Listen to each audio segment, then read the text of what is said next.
Hi there, Matt Allington here. Today is Wednesday, the 30th November. It's been just over a week since I've done an update. Today is update number 10. Just a reminder, if you'd like to link to these videos, that's the first link on the screen. If you'd like to link to the report so that you can get in and have a look at the data yourself, that's the second link on the screen. And if you'd like to learn how to build these reports, the third link will show you the training offering I have available. Okay, so I'm going to start off today on the lower system view.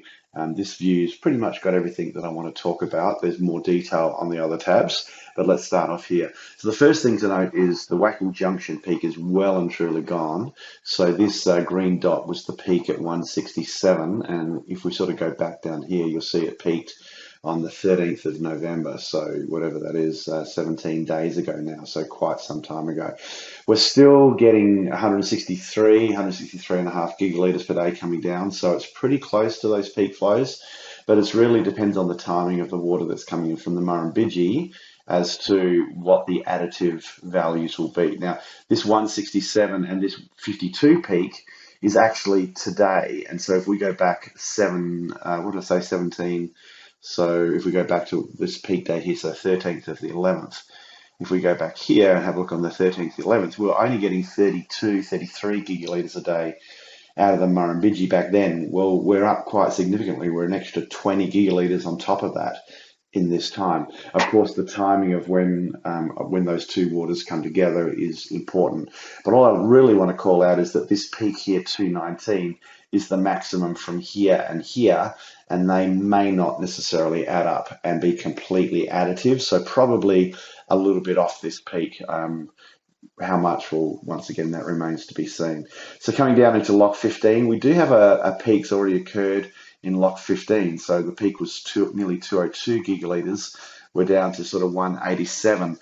And to me, that's this water coming down from Wackel Junction has peaked. But given that we've got the Murrumbidgee increasing, this will turn and go back up again. I think it's easiest if I show you this, if I come over to the flow map.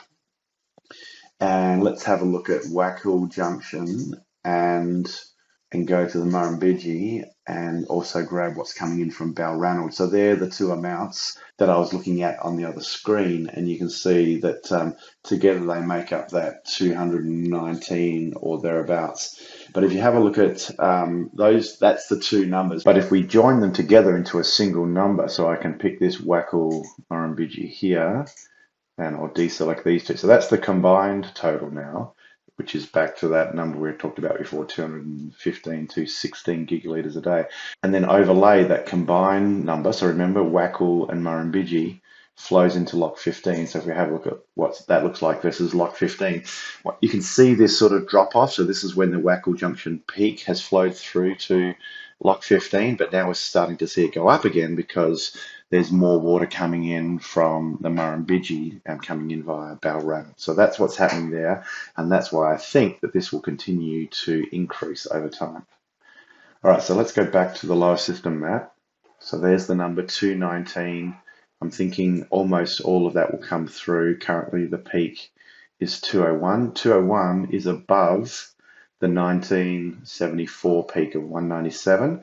But keep in mind that in 1974, we had an additional 32 coming in along the Darling, whereas at this stage, we've only got sort of half that coming in from the Darling, more water upstream in the Darling.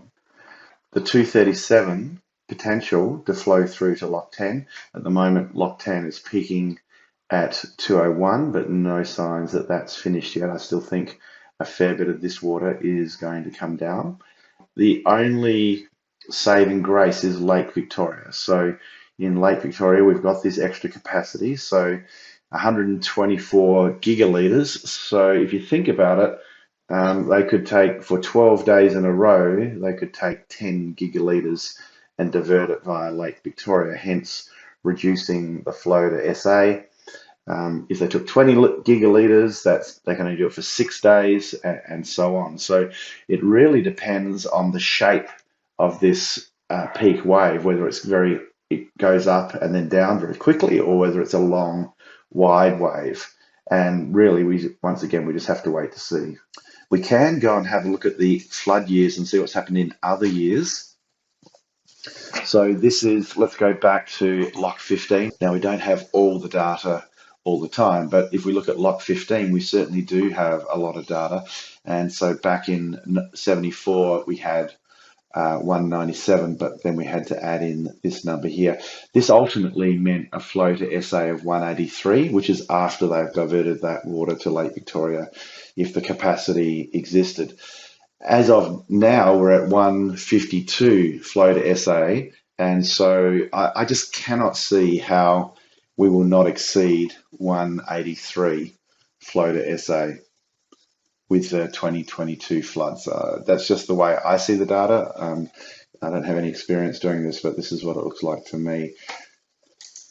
Now, there was a comment from Nathan on one of my previous videos. I'll just show it to you here. So Nathan was just pointing out that the official flow, this is the flow to SA, I believe, the same number I've been talking about, is at least 175 gigalitres a day. So that implies that it's going to be so close to this 1974 number that it doesn't matter. And remember that the Lake Victoria opportunity to take storage out is before the flow to SA. So I am basically agreeing with this, that it's going to be at least 175. Nathan's also pointed out that it's low likelihood to get to 220, but I'm not as convinced.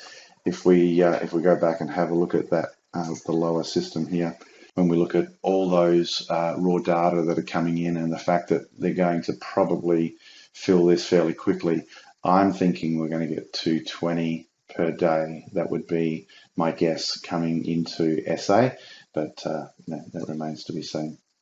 Okay, so let's jump into the report a little bit more. We'll jump over to the Murray Basin, the Upper Murray Basin, and these are the major peak points that I talked about over the previous videos. So you can see that the peak at Burke is well and truly completed now. So it peaked at 202. So if we come down here, so it's just over a week ago.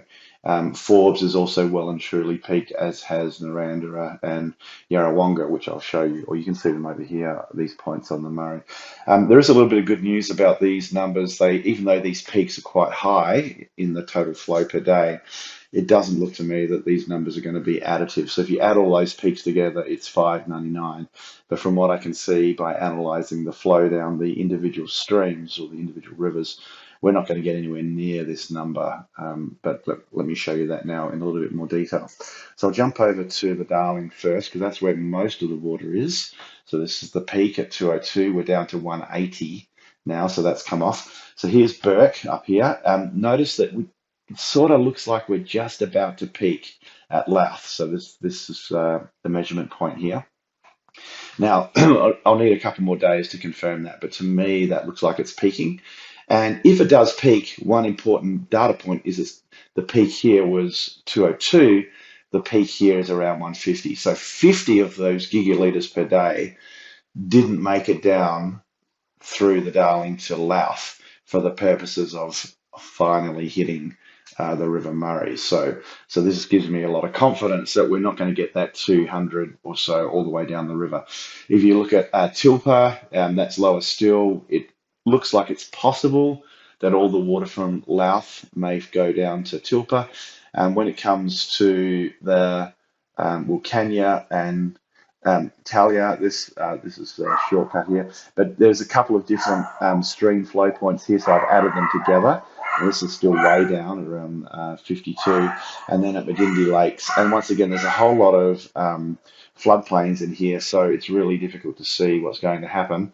But at the moment, we've only got that 17.5 flowing in from the Darling into the Murray system.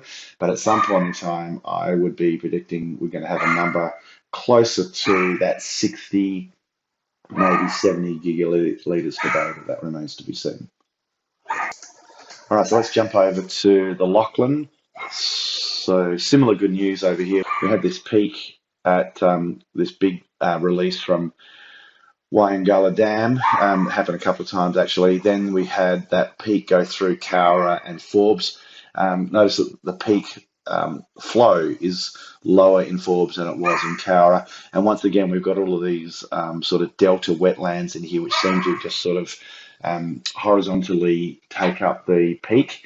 which takes the absolute flow down, and then presumably it comes back into the river as the water goes down. So up here at Condobolin, you'll see that the peak is 141. I can't say for sure whether this peak here is the same here. My guess is it's probably one of these earlier peaks, not this peak here at Forbes, but we'll have to wait and see what's going on there.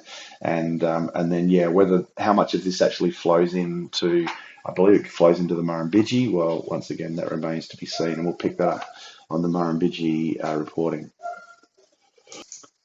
Okay, so let's go and have a look at the Murrumbidgee. And we had the peak at Narrandera 120. Once again, by the time we got to Darling Point, notice that we're down to 95, 96 as a peak. So 25 gigalitres a day have disappeared. Now you can see all these backwaters and areas here. So these floodplains, once again, presumably taking up these peaks. So as they come down, they get lower and lower. Similar number at Carrathul. So that whatever's gotten through Darling Point is continuing through Carrathul, but lower at the Hay Weir. And I showed you some photos early on in my reviews saying that the whole Hay Plain is a floodplain, and so that would explain why there's sort of 23 gigalitres a day that hasn't made it through the Hay Weir, because it's flooding out on the Hay Plain, and that will come back later on, which will actually soften the flooding effect. And over here you can see Redbank and Maud. Now these numbers seem to be additive somewhat, but once again, it's very difficult. There's a lot of tributaries and stuff here, so it's very difficult to see what's going on. But certainly you can see this number in Balranald increasing, and looking back at Hay and at Carrathul, my guess is that this number is going to increase. Maybe we're going to get up to what was that, 72, maybe we're going to get up to 65, something like that at a guess. Okay, so I'll jump over to the Murray view. So this is the mid-Murray, and you can see that the peak right at the top at Doctor's Point was 101. We had a much bigger peak at Yarrawonga, 179. So once again, I'm assuming that there's some other catchment areas and tributaries in here that flow into the Murray and get picked up through flow through Yarrawonga Weir. And then, but once again, by the time it gets down to Tocumwal, now we still, I don't think, have reached the peak here.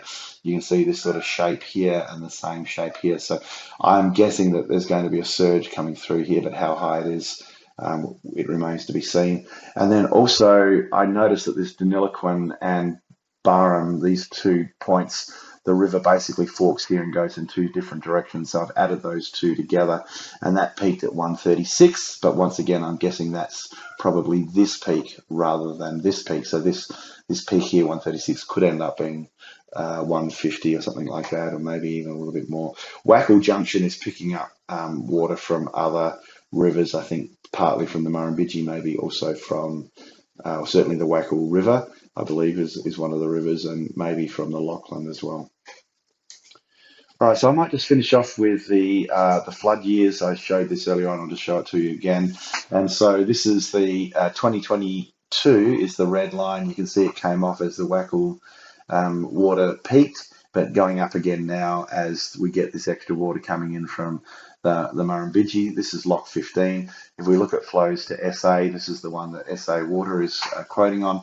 You'll see that this is the peak for 74. That was the point that Nathan made earlier on, and you can see that this is well on its way. So I just cannot see how this could be less than a 74 flood at this point in time. But that's what I think. Tell me what you think. Put your comments down below if you've got any information which suggests otherwise. I'd love to hear from you. If there's anything you'd like me to cover or talk about, please also put those comments down below.